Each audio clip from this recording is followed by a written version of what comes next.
Assalamualaikum warahmatullahi wabarakatuh. Apa kabarnya hari ini? Kembali lagi dengan mata kuliah komunikasi bisnis dalam pertemuan kedua. Kali ini kita akan membahas tentang pengertian komunikasi bisnis klasik dan komunikasi bisnis moderat.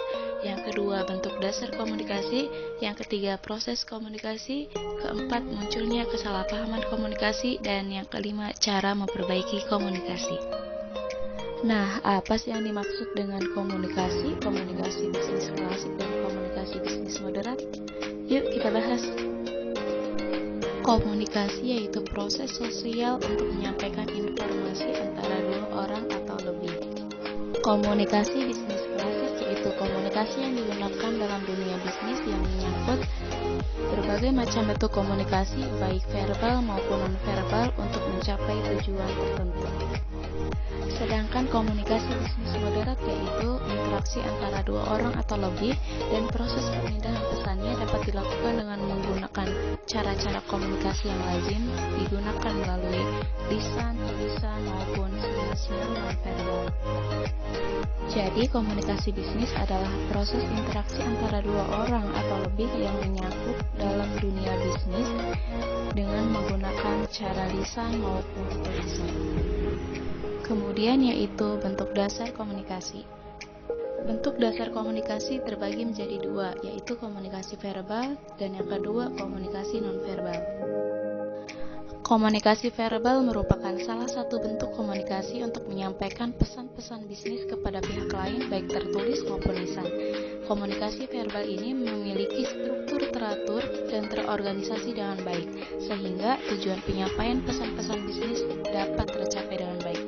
Nah, dalam dunia bisnis, beberapa contoh komunikasi verbal yaitu penyampaian pesan melalui surat, memo, teknologi komunikasi modern, rapat pimpinan, briefing kepada karyawan, wawancara kerja, dan presentasi. Sedangkan komunikasi nonverbal bersifat lebih spontan dibandingkan komunikasi verbal dalam hal penyampaian suatu pesan. Contoh sederhananya yaitu sikap seseorang yang secara spontan mengurutkan dahi, raut muka yang berubah, atau mata berkedip-kedip tanpa disengaja dan tak pernah direncanakan sebelumnya. Kemudian ada 6 tahap proses komunikasi. Yang pertama yaitu pengirim mempunyai suatu ide atau gagasan. Yang kedua yaitu pengirim mengubah ide menjadi suatu pesan. Yang ketiga, pengirim menyampaikan pesan. Setelah mengubah ide-ide ke dalam suatu pesan, tahap berikutnya adalah memindahkan atau menyampaikan pesan melalui berbagai saluran yang ada kepada si penerima pesan. Yang keempat yaitu penerima menerima pesan. Kemudian yang kelima, penerima menafsirkan pesan. Nah, setelah pesan diterima, tahap berikutnya adalah bagaimana ia dapat menafsirkan pesan. Yang keenam yaitu penerima memberi tanggapan dan mengirim umpan balik kepada pengirim. Selanjutnya yaitu munculnya kesalahpahaman komunikasi. Faktor-faktor penghambat komunikasi dapat dikelompokkan ke dalam 4 masalah utama.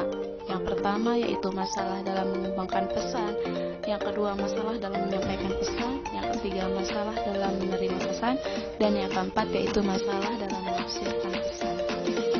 Nah, pembahasan yang selanjutnya yaitu bagaimana cara memperbaiki komunikasi.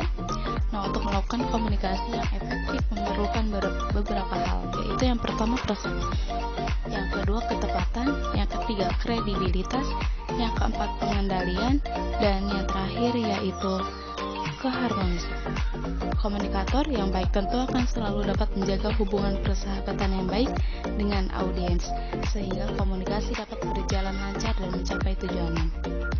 Nah, komunikasi yang efektif dapat mengatasi berbagai hambatan yang dihadapi dan memperhatikan 3 hal, yaitu yang pertama, membuat suatu pesan secara lebih berhati-hati. Yang kedua, minimalkan gangguan dalam proses komunikasi, yaitu melalui pemilihan saluran komunikasi yang hati-hati. Komunikator dapat membuat audiensnya lebih mudah memusatkan perhatian pada pesan yang disampaikan. Yang ketiga yaitu mempermudah upaya umpan balik antara si pengirim dan si penerima pesan. Nah, itu saja pembahasan kita kali ini. Kurang lebihnya mohon maaf. Wassalamualaikum warahmatullahi wabarakatuh.